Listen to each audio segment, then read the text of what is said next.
Welcome. Can I turn this on? Maybe? All right. Can people hear in the back? Can you guys hear me? Is the mic on? No? Maybe you can ask them to turn it on. Maybe we can get a big, there we go. All right. Maybe we can get a bigger auditorium, we'll see. So welcome to CS 183B. I'm Sam Altman, I'm the president of Y Combinator.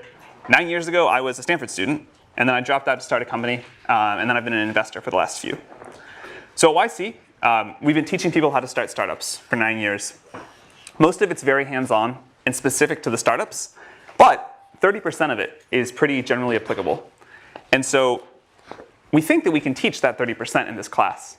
And even though that's only 30% of the way there, hopefully it'll still be really helpful. We've taught a lot of this at YC already, but it's all been off the record. And this is the first time that a lot of what we teach in YC is going to be on the record.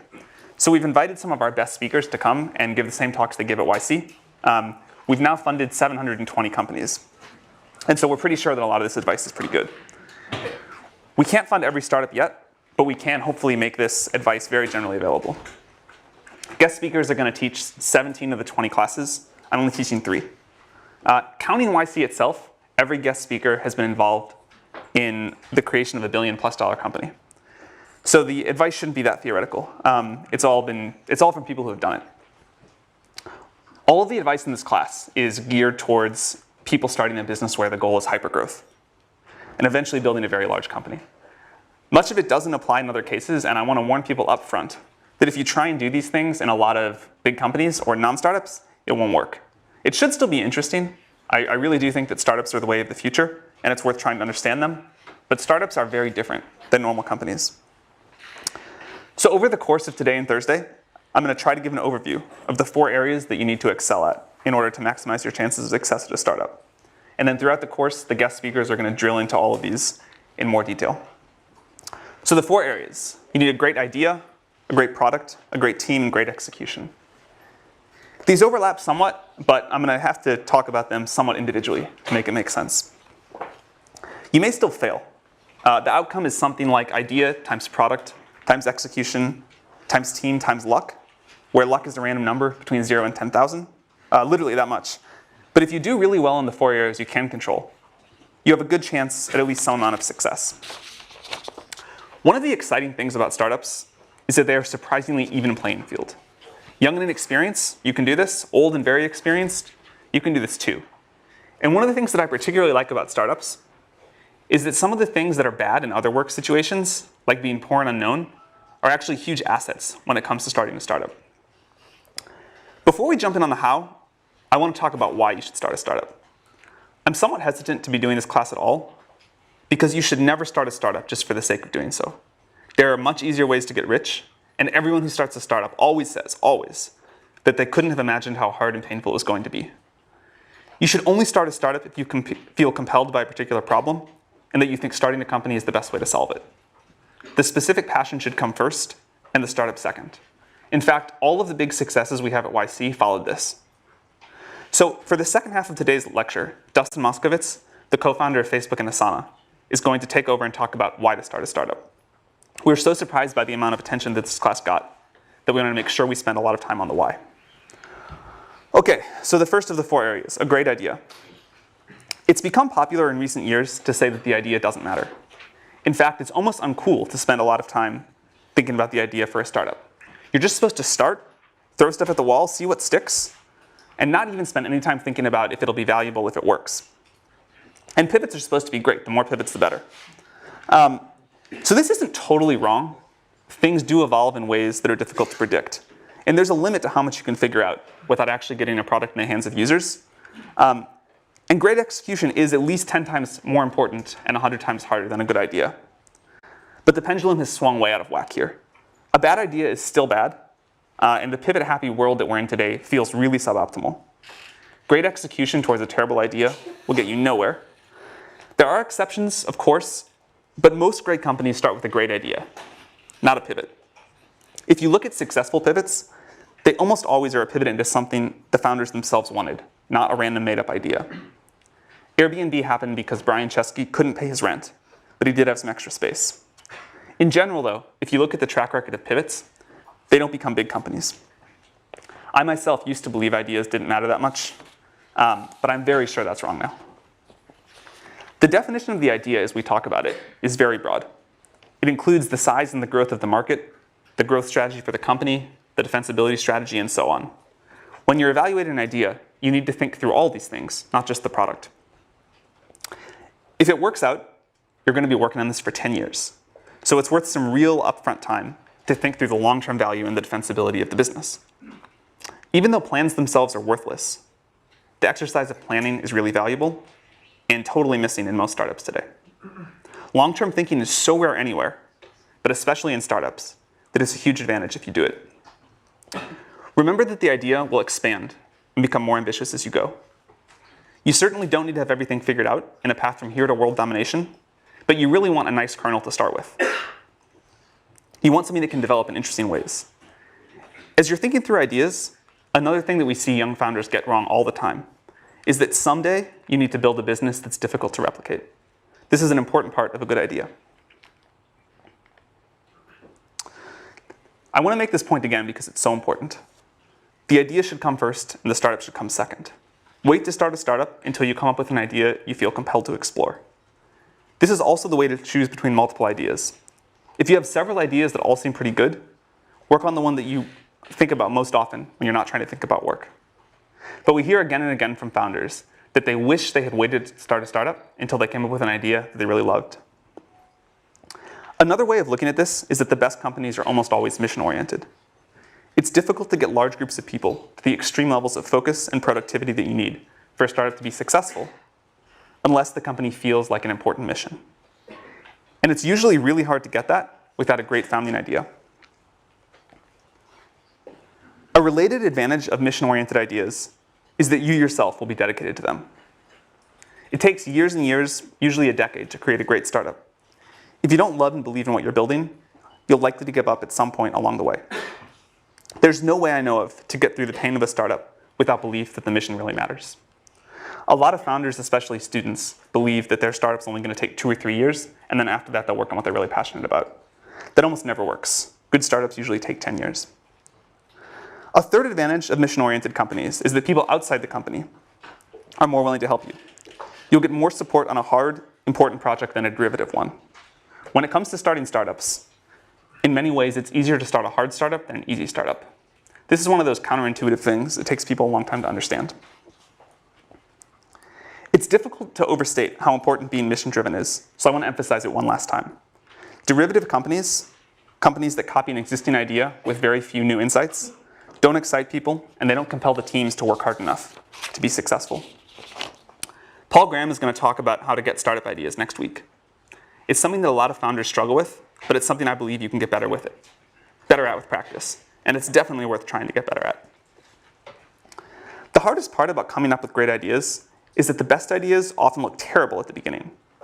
The 13th search engine, and without all the features of a web portal, most people thought that was pointless. Search was done, and anyway, it didn't matter that much. Portals were where the value was at. The 10th social network, and limited only to college students with no money, also terrible. MySpace had won, and who wants college students as customers? Or a way to stay on strangers' couches. That just sounds terrible all around. These all sounded really bad, but they turned out to be good. If they had sounded really good, there would have been too many people working on them. As Peter Thiel is going to discuss in the 5th class, you want an idea that turns into a monopoly. But you can't get a monopoly in a big market right away. Too much competition for that. You have to find a small market in which you can get a monopoly and then quickly expand. This is why some great startup ideas look really bad at the beginning. It's good if you can say something like, today, only the small subset of users are going to use my product, but I'm going to get all of them. And in the future, almost everyone will use my product. Here's the theme that's going to come up a lot. You need conviction in your own beliefs and a willingness to ignore others' naysaying. The hard part is that this is a very fine line. There's right on one side of it and crazy on the other. But keep in mind that if you do come up with a great idea, most people are going to think it's bad. You should be happy about that. It means they won't compete with you. This is also a reason why it's not usually dangerous to tell people about your idea. The truly good ideas don't sound like they're worth stealing. You want an idea about which you can say, I know it sounds like a bad idea, but here's specifically why it's actually a great one. You want to sound crazy, but you want to actually be right. and you want an idea that not many other people are working on. And it's okay if it doesn't sound big at first. Common mistake among founders, especially first-time founders, is they think that the first version of their product, the first version of their idea, needs to sound really big. But it doesn't. It needs to take over a small specific market and expand from there. That's how most great companies have started. Unpopular but right is what you're going for. You want something that sounds like a bad idea, but is a good idea. You also really want to take the time to think about how the market's going to evolve. You need a market that's going to be big in 10 years. Most investors are obsessed with the market size today, and they don't think at all about how the market's going to evolve. In fact, I think this is one of the biggest systemic mistakes that investors make. They think about the growth of the startup itself. They don't think about the growth of the market. I care much more about the growth rate of the market than its current size, and I also care if there's any reason that it's going to top out. You should think about this. I'd prefer to invest in a company that's going after a small but rapidly growing market than a big but slow growing one. One of the big advantages of these sorts of markets, these small but rapidly growing markets, is that customers are usually pretty desperate for a solution, and they'll put up with an imperfect but rapidly improving product. And a big advantage of being a student, one of the two biggest advantages, is that you probably have better intuition about which markets are likely to start growing rapidly than older people do. Another thing that students usually don't understand, or at least takes a while, you cannot create a market that doesn't want to exist. You can basically change everything in a startup but the market. So you should actually do some thinking to be sure, or at least as sure as you can be, that the market you're going after is going to grow and be there. There are a lot of different ways to talk about the right kind of market. For example, surfing someone else's wave, or stepping into an up elevator, or being part of a movement. But all of this is just a way of saying you want a market that's going to grow really quickly. It may seem small today, it may be small today, but you know, and other people don't, that it's going to grow really fast. So think about where this is happening in the world. You need this sort of a tailwind to make a startup successful. The exciting thing is there are probably more of these tailwinds now than ever before. As Mark Andreessen says, software is eating the world. It's just everywhere. There are like so many great ideas out there. And you just have to pick one and find one that you really care about. Another version of this that gets down to the same idea is Sequoia's famous question, why now? Why is this the perfect time for this particular idea and to start this particular company? Why couldn't it have been done 2 years ago? And why will 2 years in the future be too late? For the most successful startups we've been involved with, they've all had a great idea, great answer to this question. And if you don't, you should be at least somewhat suspicious about it. In general, it's best if you're building something that you yourself need. You'll understand it much better than if you have to understand it by talking to a customer to build the very first version. If you don't need it yourself, and you're building something that someone else needs, realize that you're at a big disadvantage and get very, very close to your customers. Try to work in their office if you can, and if not, talk to them multiple times a day. Another somewhat counterintuitive thing about good startup ideas is that they're almost always very easy to explain and very easy to understand. If it takes more than a sentence to explain what you're doing, it's almost always a sign that it's too complicated. It should be a clearly articulated vision with a small number of words. And the best ideas are usually either very different from existing companies in one important way, like Google being a search engine that worked just really well and none of the other stuff of the portals, or totally new like SpaceX. Any company that's a clone of something else that already exists with some small or made up differentiator, like we're going to be X beautiful design, or we're going to be Y for people that like red wine instead, that usually fails. So as I mentioned, one of the great things about being a student is that you have a very good perspective on new technology. And learning to get good at having new ideas takes a while. So start working on that right now. That's one thing we hear from people all the time, that they wish they had done more of when they were a student. The other is meeting potential co-founders. You have no idea how good of an environment you're in right now for meeting people that you can start a company with down the road. And the one thing that we always tell college students is more important than starting any particular startup is getting to know a lot of potential co-founders. So I want to finish this section of my talk with a quote from 50 Cent. This is from when he was asked about vitamin water. I won't read it, it's up there. But it's about the importance of thinking about what customers want and thinking about the demands of the market. Most people don't do this. Most students especially don't do this. If you can just do this one thing, if you can just learn to think about the market first, you will have a big leg up on most people starting startups. And this is probably the thing that we see wrong with Y Combinator apps most frequently is that people have not thought about the market first and what people want first. So for the next section, I'm going to talk about building a great product. And here again, I'm going to use a very broad definition of product. It includes customer support and copyright explaining the product. Anything involved in your customer's interaction with what you built from them.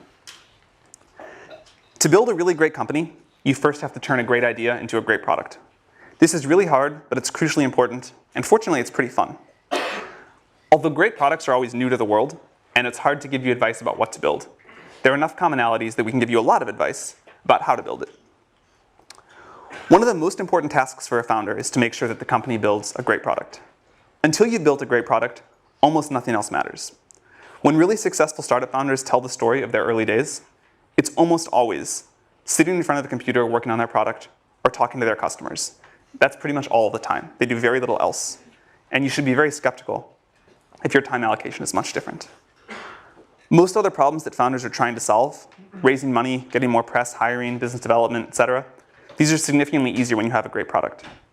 It's really important to take care of that first. Step one is to build something that users love. At YC, we tell founders to work on their product, talk to users, exercise, eat, and sleep, and very little else. All the other stuff I just mentioned, PR, conferences, recruiting advisors, doing partnerships, you should ignore all of that and just build a product and then get it as good as possible by talking to your users. Your job is to build something that users love.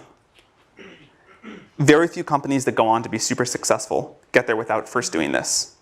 A lot of good on paper startups fail because they merely make something that people like.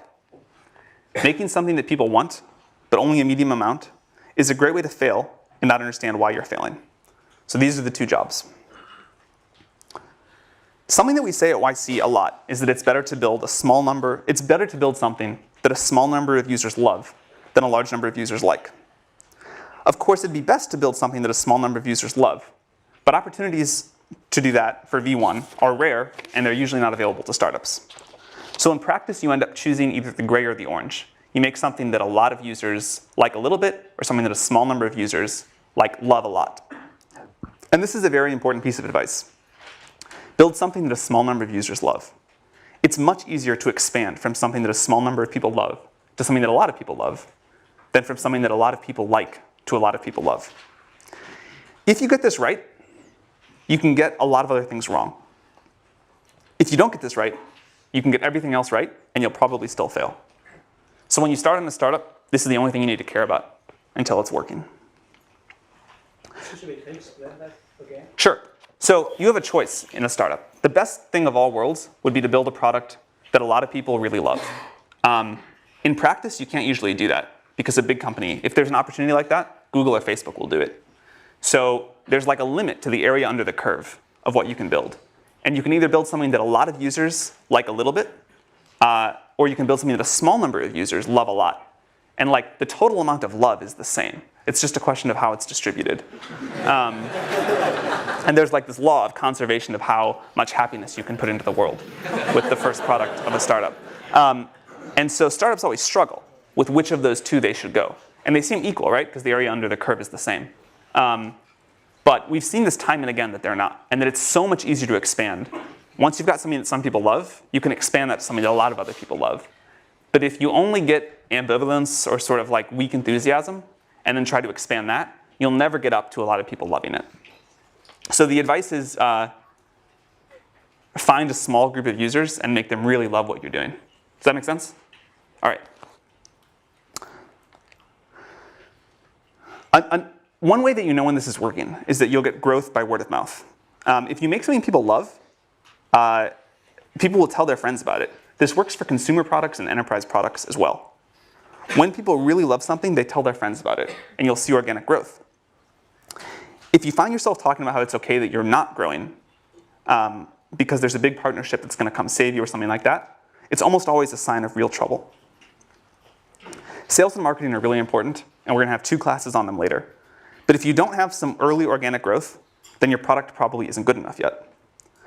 A great product is the secret to long-term growth hacking. You should get that right before you worry about anything else. It doesn't get easier to put off making a great product. If you try to build a growth machine before you have a product that some people really love, you're almost certainly going to waste your time. Breakout companies almost always have a product that's so good that it grows by word of mouth.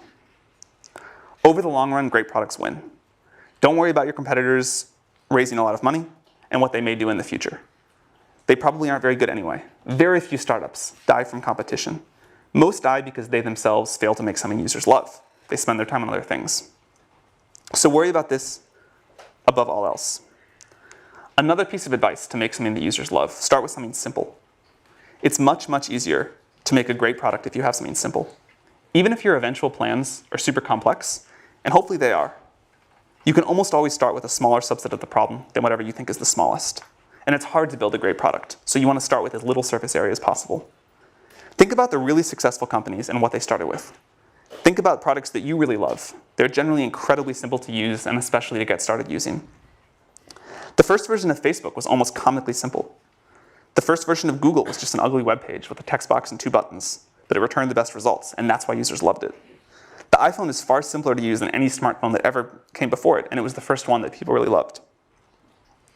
Another reason that simple's good is because it forces you to do one thing extremely well, and you have to do that to make something that people love.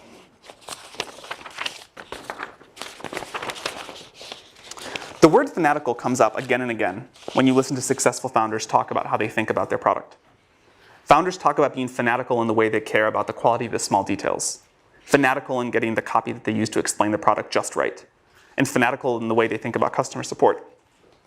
In fact, one thing that correlates with success among the YC companies is the founders that hook up PagerDuty to their ticketing system, so that even if a user emails in the middle of the night when the founders are asleep, they still get a response within an hour.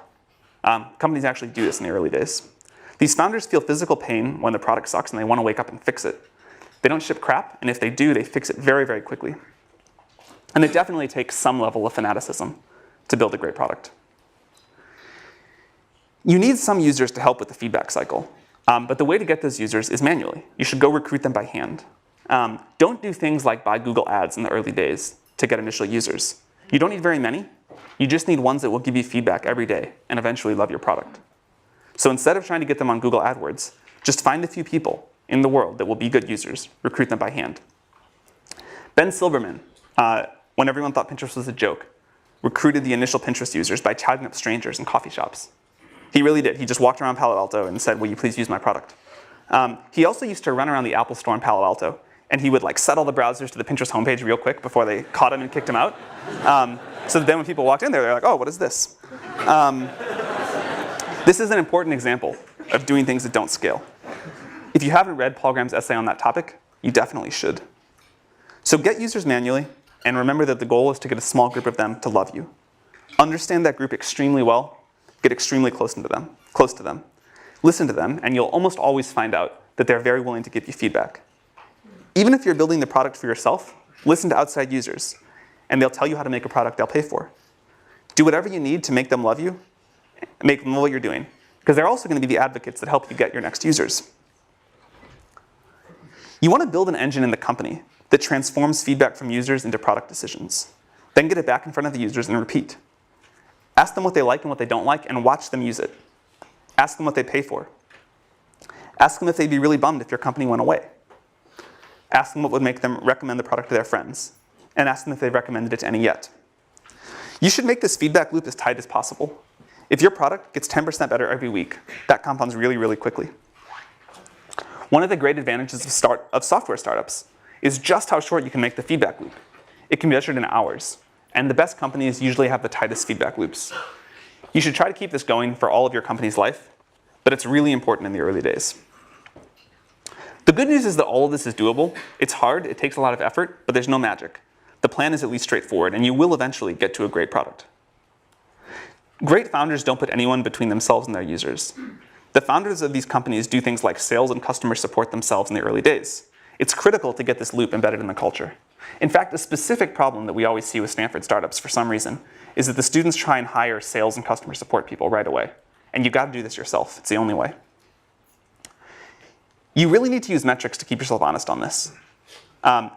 It really is true that the company will build whatever the CEO decides to measure. If you're building an internet service, ignore things like total registrations. Don't talk about them. Don't let anyone in the company talk about them. And look at growth in active users, activity levels, cohort retention, revenue, net promoter scores, these things that matter. And then be brutally honest if they aren't going in the right direction. Startups live on growth. It's the indicator of a great product. So this about wraps up the overview on building a great product. I want to emphasize again that if you don't get this right, nothing else we talk about in the class will matter. You can basically ignore everything else that we talk about until this is working well. On the positive side, this is one of the most fun parts of building a startup. So I'm going to pause here. I'll pick back up with the rest of this on Thursday. And now we're going to have Dustin talk about why you should start a startup. Thank you for coming, Dustin. Sure. But yeah, so Sam asked me to talk about why you should start a startup. There's a bunch of reasons you might have. There's a bunch of common reasons that people have that I hear all the time for why you might start a startup. It's important to know like what reason is yours, because some of them only make sense in certain contexts.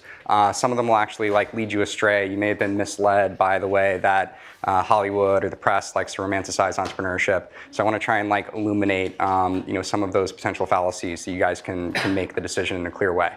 And then I'll talk about the reason I like best for actually starting a startup. It's very related to a lot of what Sam just talked about. But surprisingly, I don't think it's the most common reason. Usually people have one of these other reasons, or they just want to start a company for the sake of starting a company. So the 4 common reasons, just to enumerate them, are it's glamorous, you'll get to be the boss, you'll have flexibility, especially over your schedule, and you'll have the chance to have bigger impact and make more money than you might by joining a later stage company. So, okay, you guys are probably pretty familiar with this concept. When I wrote the Medium post, which a lot of you guys read a year ago, I felt like the story in the press was a little more unbalanced. Entrepreneurship just got romanticized quite a bit. The movie The Social Network came out, had a lot of sort of like bad aspects of what it's like to be an entrepreneur, but mainly sort of painted this picture of like there's a lot of partying and you kind of move from like one brilliant insight to another brilliant insight, and really made it seem like this like really cool thing to do. And I think the reality is just not quite so glamorous. There's an ugly side to being an entrepreneur, and also just more importantly, what you're actually spending your time on is just a lot of hard work. Sam mentioned this, but you're basically just sitting at your desk, heads down, focused, answering customer support emails, doing sales, figuring out hard engineering problems. So it's really important that you kind of like go in with eyes wide open. And then also it's really quite stressful. This has been a popular topic in the press lately. The Economist actually ran a story just last week called like Entrepreneurs Anonymous, and shows like a founder kind of like hiding under his desk and talking about like founder depression. This is like a very real thing. Like, let's be real. If you start a company, it's going to be extremely hard. Why is it so stressful? So a couple reasons. One is you've got a lot of responsibility. People in any kind of career have fear of failure. It's kind of just like a dominant part of the psychology. But when you're an entrepreneur, you have fear of failure on behalf of yourself and all of the people who decided to follow you. So that's really stressful. In some cases, these people are depending on you for their livelihood. Even when that's not true, they have decided to devote the best of your years of their life to following you. And so you're responsible for the opportunity cost of their time. So that's a big deal. And you're always on call if something comes up. Maybe not always at 3 in the morning, but for some startups that's true. But if something important comes up, you're going to deal with it. That's kind of the end of the story. Doesn't matter if you're on vacation. Doesn't matter if it's the weekend. You've kind of always got to be on the ball and always be in a place mentally where you're prepared to deal with those things. And then a sort of special example of that or of this kind of stress is fundraising. So seen from The Social Network, this is us partying and working at the same time, and somebody's spraying champagne everywhere. So The Social Network spends a lot of time kind of painting these scenes. Mark's not in the scene. The other thing they spend all their time on is kind of like painting him out to be a huge jerk. This computer? Yeah. Oh. Okay, so this is an actual scene from. See, I'm going to move this just a little. Oh no. This will work. This will work. Okay. On the PDF as well. Yeah. Okay. Okay, cool. This is an actual scene from Palo Alto. Spent a lot of time at this desk, just kind of heads down and focus. Mark was still kind of a jerk sometimes, but in this more like fun, lovable way, and not a like sociopathic scorn lover way. So this is him like signaling his intention to just be focused and keep working, not be social. So then there's also the scene sort of demonstrating the like brilliant insight moment. It's kind of like straight out of A Beautiful Mind. They literally stole that scene. So they like to paint it as you just kind of like jump from one of these moments to the other moment with like parting in between. But really, we were just at that table the whole time. So interestingly, if you compare this to the other photo, Mark is in the exact same position, but he's wearing different clothes. This is definitely a different day. So cool. So that's what it's actually like in person. And I just covered this bullet up here. This is the Economist article I was talking about a second ago. So another form of stress is just like unwanted media attention. So part of it being glamorous, you get some positive media attention sometimes. It's nice to be on like the cover of Time and like be the person of the year. It's maybe a little less nice to be on the cover of People with like one of your wedding photos. Depends who you are. Some people would like that. I'd really hate it. But when Valleywag analyzes your lecture and just tears you apart, like you definitely don't want that. Nobody wants that. And then one thing I almost never hear people talk about is you're just a lot more committed. So if you're an employee of a startup and things are stressful, it's not going well, you're unhappy, you can just leave. For a founder, you can leave, but it's very uncool, pretty much a black eye on the rest of your career. And so you really are committed. For 10 years if it's going well, probably more like 5 years if it's not going well. So 3 years to figure out that it's not going well, and then if you find like a nice landing for your company, another 2 years at the acquiring company. And if you leave before that, again, it's not only going to harm yourself financially, it's going to harm all your employees, so you pretty much don't. So if you're lucky and you have a bad startup idea, you fail quickly, but most of the time it's not like that. All right, moving right along. And I should say, I've had a lot of this stress in my own life, especially in the early years of Facebook. I just got really unhealthy. I wasn't exercising, had a lot of anxiety, actually like throughout my back, like almost every 6 months, like when I was like 21, 22, which is like pretty crazy. And so if you do start a company, be aware that you're going to have to deal with this and you have to actually manage it. It's actually like one of your core responsibilities. Ben Horowitz likes to say like the #1 role of a CEO is managing your own psychology. It's absolutely true. Make sure you do it. So another reason, so people, especially if they've already had a job at another company, you tend to develop this narrative of like, okay, like the people running this company are idiots. They're making all these stupid decisions. They're spending their time in these stupid ways. I'm going to start a company and I'm going to do it better. I'm going to like set all the rules. It's a pretty attractive idea. Makes a lot of sense. If you've read my Medium post, you know it's coming. I'll give you guys a second to read this quote.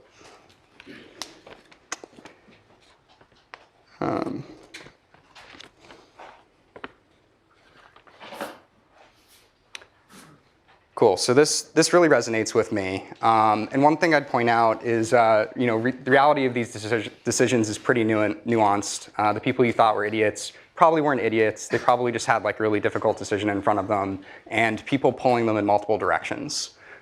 So the most common thing I have to spend my time on and focus my energy on as a CEO is like the problems that like other people are bringing to me, the other priorities that people create.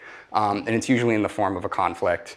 People want to go in different directions, or like customers want different things. And like I might have my own opinion about that. But really the game I'm playing is like, who do I disappoint the least? And like just trying to like navigate all these difficult situations. And even on a day-to-day basis, I might come in on Monday and like have all these grand plans for like how I'm going to improve the company and what I'm going to spend my time on. But then if like an important employee is threatening to quit, that's what I'm spending my time on. That's my #1 priority. So a subset of you're the boss is you have flexibility. You have control over your own schedule. This is a really attractive idea. So here's the reality, another Phil Liven quote. So this really resonates with me as well. And some of the reasons for this, again, you're always on call. So maybe you don't intend to work all parts of the day, but you might not get to control which ones. You're a role model. This is super important. So if you're an employee of a company You might have some good weeks, you might have some bad weeks, some weeks when you're low energy, maybe you want to take a couple extra days off. That's really bad if you're an entrepreneur. Like your team will really signal off what you're bringing to the table. And so if you take your foot off the gas, so will they. You're always working anyway. So if you're really passionate about an idea, it's just going to like pull you to keep working on it. If you're working with great investors, you're working with great partners, they're going to want to be working really hard. They're going to want you to be working really hard. And again, you're going to want to work really hard. So some companies like to tell the story about you can have your cake and eat it too. You can have like 4-day work weeks maybe. If you're Tim Ferriss, maybe you can have a 12-hour work week. It's a really attractive idea. And it does work in a particular instance, which is if you want to like actually have a small business or go after a niche market, then you're a small business entrepreneur. That makes total sense. But as soon as you get past like 2 or 3 people, you really need to step it up and be full-time committed. Cool. So this is the big one. So this is the one I hear the most, especially like candidates applying to Asana. They tell me, I'd really like to work for a much smaller company or start my own because then I have a much bigger slice of the pie. I'll have much more impact on how that company does, and I'll have more equity, so I'll make more money as well. So let's examine when this might be true. So I'll explain these tables. They're a little complex, but let's focus on the left first. So this is just explaining Dropbox and Facebook. These are their current valuations. And this is how much money you might make as employee number 100 coming into these companies, especially if you're like a relatively experienced engineer, like you have like 5 years of industry experience. You're pretty likely to have an offer that's around 10 basis points. So if you joined Dropbox a couple years ago, the upside you'd have already locked in is about 10 million. There's plenty more growth from there if you believe in the company. If you joined Facebook a couple years into its existence, you made $200 million. This is a huge number. And if you, even if you joined Facebook as employee number 1,000, so you joined it in like 2009, you still made $20 million. That's a giant number. And that's how you should be benchmarking when you're thinking about what might I make as an entrepreneur. So moving over to the table on the right, these are 2 theoretical companies you might start. So Uber for pet sitting, pretty good idea. If you're really well suited to this, you might have a really good shot at building a $100 million company. And then your share of that company is pretty likely to be about 10%. This certainly fluctuates. Some founders have a lot more than this, some have a lot less. But after multiple rounds of dilution, multiple rounds of option pool creation, you're pretty likely to end up about here. If you have more than this, I'd recommend Sam's post on like the equity split between founders and employees. You probably should be giving out more. So basically, if you're extremely confident about building this $100 million business, which is a big ask, it should go without saying that you should have a lot more confidence in Facebook in 2009 or Dropbox in 2014 than you might for a startup that doesn't even exist yet. Then this is worth doing. So if you have a $100 million idea and you're pretty confident you can execute it, I would consider that. If you think you're the right entrepreneur to build Uber for space travel, that's a really huge idea, $2 billion idea. You're actually going to have a pretty good return for that. You should definitely do that. This is also only the value after 4 years, and this idea probably has legs. So definitely go after that. If you're thinking of building that, you probably shouldn't even be in this class right now. You should just go and build that company. So why is this financial reward and impact? I really think that financial reward is very strongly correlated with the impact you have on the world. If you don't believe that, let's talk through some specific examples and not think about the equity at all. So why might joining a late-stage company actually provide you a lot of impact? You get this force multiplier. They have an existing massive user base. If it's Facebook, it's 1 billion users, or if it's Google, it's 1 billion users. They have existing infrastructure you get to build on. That's also increasingly true for new startups, thanks to like AWS and all these like awesome independent service providers. But you usually get some like proprietary technology and it's all maintained for you. It's a pretty great place to start. And you get to work with a team and they'll help you just leverage your idea into something great. So a couple specific examples. Brett Taylor came into Google as around employee number 1,500, and he invented Google Maps. This is a product you guys probably use every day. I used it to get here, and it's used by hundreds of millions of people all around the world. Didn't need to start a company to do that. did happen to get a big financial reward, but the point is you had massive impact. My co-founder, Justin Rosenstein, joined Google a little later after Brett.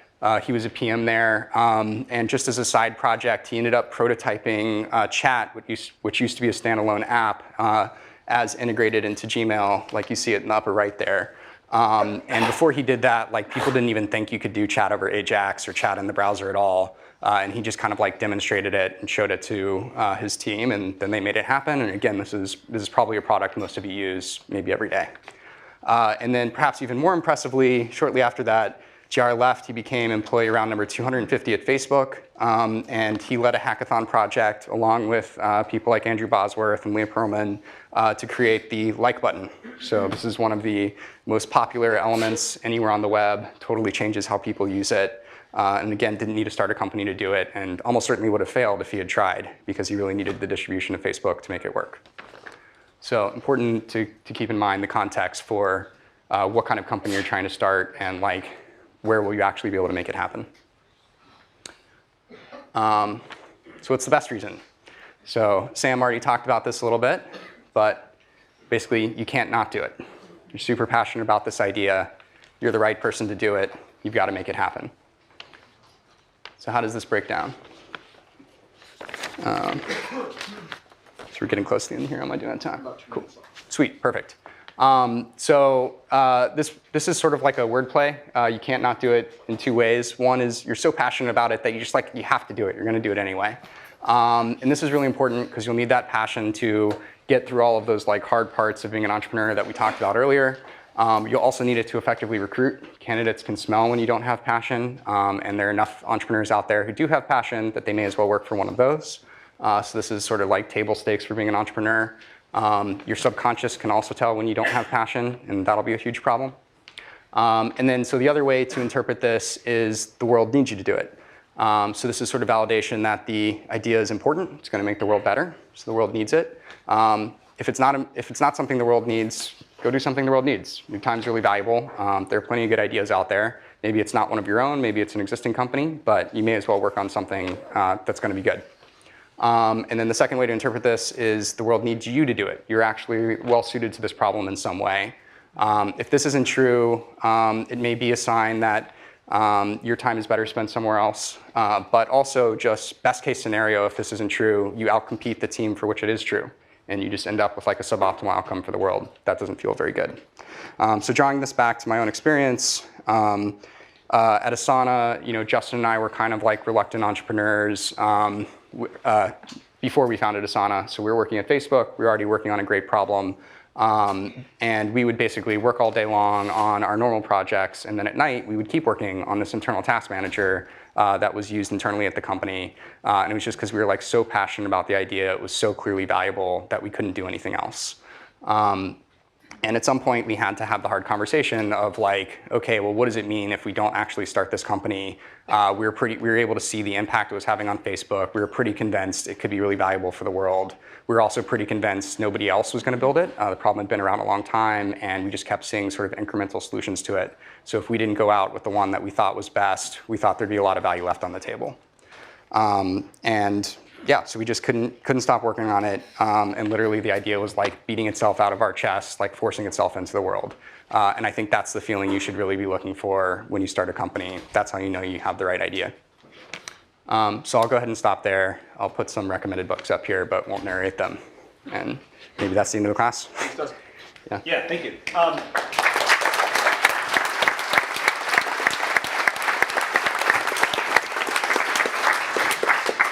Maybe Dustin can stick around for a few minutes if you have questions for him. And see you Thursday. Thank you.